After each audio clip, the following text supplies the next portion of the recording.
Sir साहब, पाकिस्तान में सियासी हलचल तो चलती रहती है, सस्पेंस भी ख़त्म नहीं होता और एक ड्रामा मुसलसल कंटिन्यू है और एक दायरे का सफ़र है जो चलता रहता है और आपसे उस पर हम तज्ज़िया भी जानते रहते हैं। लेकिन आज मोहसिन नकवी साहब जब मीडिया के सामने आए तो उनसे सवाल किया गया अबाउट आसिफ अली जरदारी प्रेसिडेंसी के हवाले से जो स्पेकुलेट किया जा रहा है, तो उन्होंने कहा कि अफवाहों पर और सोशल मीडिया पर ध्यान ना दें और दरख्वास्त है कि 2 दिन तो कम अज़ कम सियासी बातों से परहेज़ करें। तो मैंने सोचा कि उनकी बात पे अमल कर लेते हैं और जो लोग आपसे जानना चाहते हैं, जो सवालात की हमारे पास फहरिस्त है, हम उसकी तरफ चल निकलते हैं। क्या ख्याल है? ठीक, बिल्कुल ठीक, बिल्कुल ठीक। ठीक है। देखिए, मोहसिन नकवी साहब के साथ डिसएग्रीमेंट नहीं हो सकती। बिल्कुल, ये बड़े पते की बात है और सिर्फ अक्ल वाले जो हैं इस निशानी को समझते हैं। तो सबसे पहले चलते हैं जहां से शहजाद साहब ने एक ऐसा सवाल किया है जिसे कुछ हम आज के दिन यानी 5 जुलाई की तारीख के तनाजुर में भी देख सकते हैं। जी, ऐसा कौन सा मुल्क है जहाँ पे ट्रू डेमोक्रेसी है और जहाँ पे स्टेट या इस्टेब्लिशमेंट है उसका कोई रोल नहीं है? रिसेंटली हमने तुर्की में देखा जहाँ पे ये डेमोक्रेटिक इनकलाब आया, तो अभी भी तुर्की जो है इकोनॉमिकली इतनी स्ट्रांग नहीं है। और दूसरा, पाकिस्तान के लिए ये हाइब्रिड सिस्टम ठीक है, हमें ग्राउंड रियलिटीज को देखना है, तो पाकिस्तान में कौन सा सिस्टम अच्छा है? जी, अच्छा सवाल है। पहली बात तो यह है जी कि ये डेमोक्रेसी चीज़ क्या है। आम लोग समझते हैं कि बस इलेक्शन हो जाए तो डेमोक्रेसी हो जाती है। ऐसी सूरत हाल नहीं है। डेमोक्रेसी के बहुत से पिलर्स हैं, सतून है, 7-8, जिसके अंदर इलेक्शंस एक पिलर है, उसका आइन एक और पिलर है, independent judiciary, independent media, freedom of speech, legislature, armed forces and so on. तो अब हुआ यह है कि सिस्टम बना, कोशिश की गई कि सारे पिलर्स को स्ट्रॉन्ग किया जाए और सबको मिला के एक जमहूरी रियासत बनाई जाए। और नेशन स्टेट्स जब बनी तो ये सारे इशू सामने आ गए। अभी तो ज़्यादा दिहाइयाँ अभी नहीं गुजरी,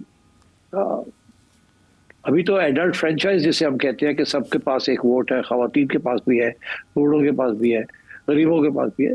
ये भी कोई इतनी पुरानी बात नहीं है कि पहले से ही ऐसे था, नहीं, आहिस्ता आहिस्ता करके वोट भी मिला। शुरू में तो ये था कि सिर्फ वोट उनके पास था जो टैक्स देते थे, जो टैक्स नहीं देते थे उनको वोट ही नहीं मिलता था, एंड सो ऑन। और ख़वातीन को तो वोट बहुत लेट तारीख में मिला है, एंड सो ऑन। तो अर्ज़ ये है कि फिर ये आइन जो बनते रहे, मुख्तलिफ किस्म के आइन बनते रहे, कहीं प्रेसिडेंशियल सिस्टम है, कहीं प्राइम मिनिस्टेरियल सिस्टम है, कहीं और किस्म के सिस्टम्स हैं, कहीं ज़्यादा जमहूरियत है, कहीं कम जमहूरियत है। तो ये एक स्पेक्ट्रम है कि ये आइडियल जमहूरियत और ये आइडियल डिक्टेटरशिप, और उसके दरमियान में वेरियस मुल्क जो हैं, जो रियासतें हैं, वो घूमती हैं, ऊपर नीचे होती हैं, साइड पे चलती हैं। फॉर एग्जांपल, अभी एक सर्वे हुआ था जहां उन्होंने ये कहा था कि दुनिया में जमहूरियत जो है वो रिट्रीट कर रही है, पीछे हट रही है। और उन्होंने ये कहा था कि अगर 170-180 ममालिक हैं जिनमें से आधे जो हैं वो थोड़े ज़्यादा जमहूरी हैं और आधे जो हैं वो ज़्यादा कम जमहूरी हैं या ज़्यादा अथॉरिटेरियन हैं, तो वो कह रहे हैं कि जहाँ ज़्यादा जमहूरियत थी वहाँ भी उनमें से भी आधे से ज़्यादा जो है वो पीछे हट रहे हैं जमहूरियत से, जो जमहूरियत के तकाजे हैं, जो सतून है जमहूरियत।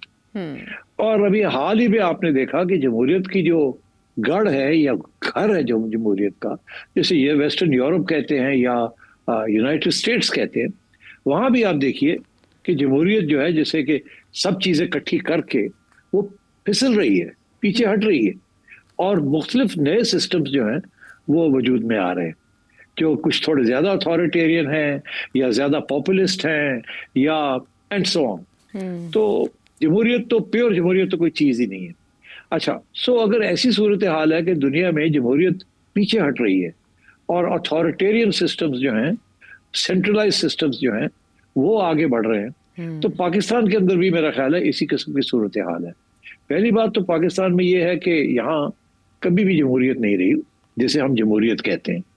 कुछ कभी कभी ज़्यादा जमहूरियत की तरफ हमारा झुकाव था और कभी कभी कम था और कभी बिल्कुल ही नहीं था, जैसे मार्शल लॉ जब लगे। अब एक सूरत हाल ऐसी है कि एक, जैसे कहते हैं, हाइब्रिड सिस्टम बनाने की कोशिश की जा रही है, जिसके अंदर कुछ जमहूरियत के तकाजे खड़े हैं और कुछ जमहूरियत के सतून गिर चुके हैं।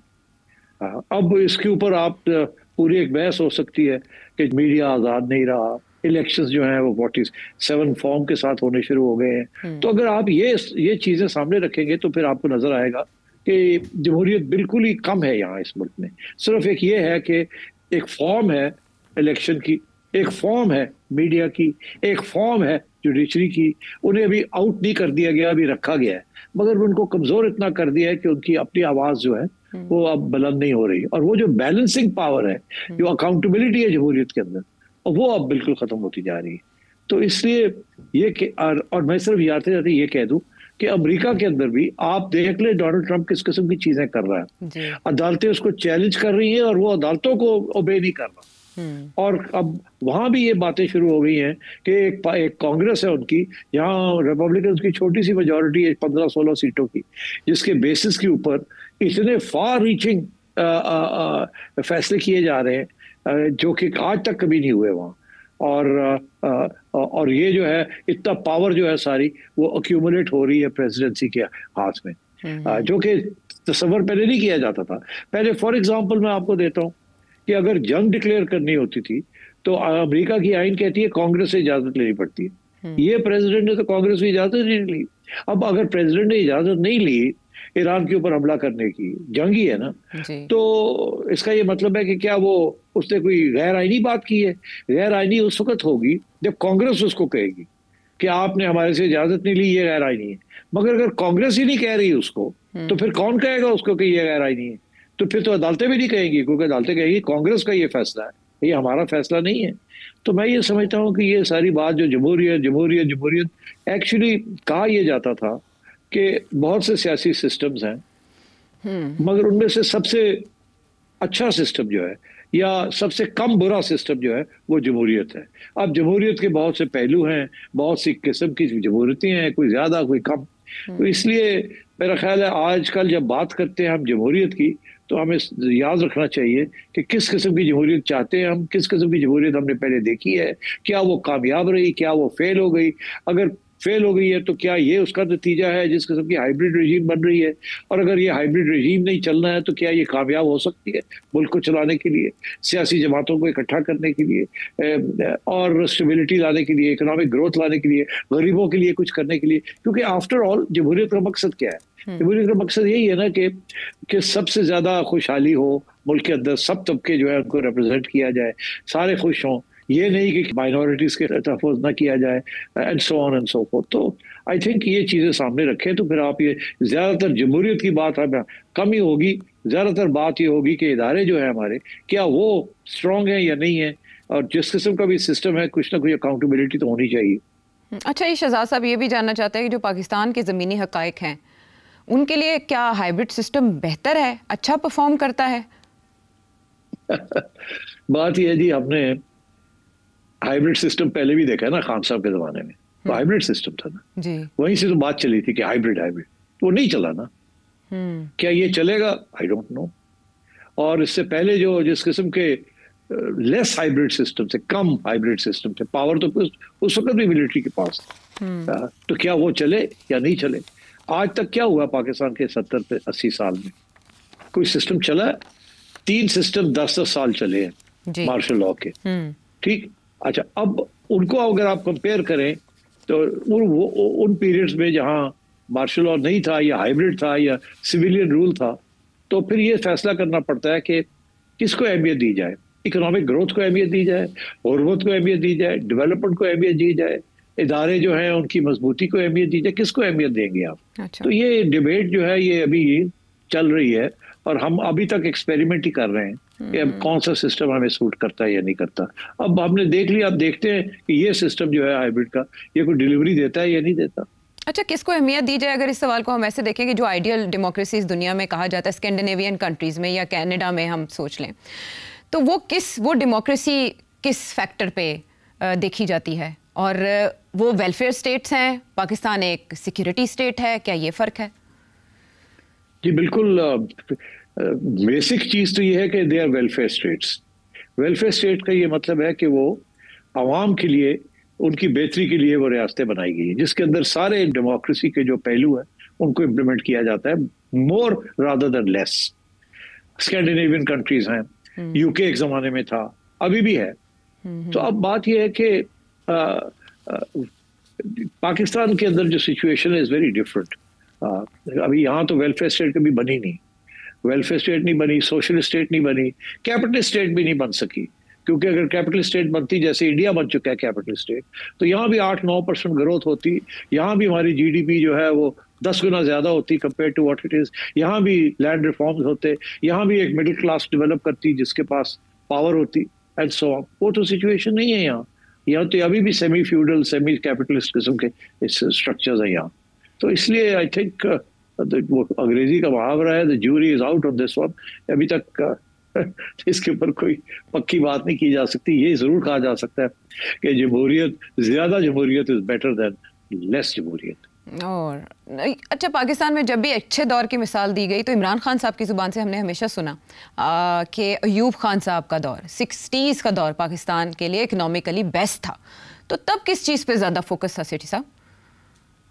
देखिए, उस वक्त भी एक सिक्योरिटी स्टेट थी, मगर वो सरमायादारी का जैसे कहते हैं ना बीज बोए गए थे, और वो इसलिए उसमें कामयाब कहा जाता है क्योंकि उस वक्त पाकिस्तान के अंदर इकोनॉमिक डेवलपमेंट हुई, इंडस्ट्री लगी। सबसे अहम बात यह है कि इंडस्ट्री लगी और इंडस्ट्रियल ग्रोथ हुई।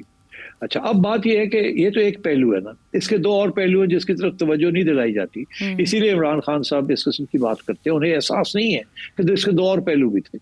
एक पहलू तो ये था कि उस वक्त सरमायादार अमीर हो गए और गरीब लोग गरीब ही रहे, पहली बात तो ये।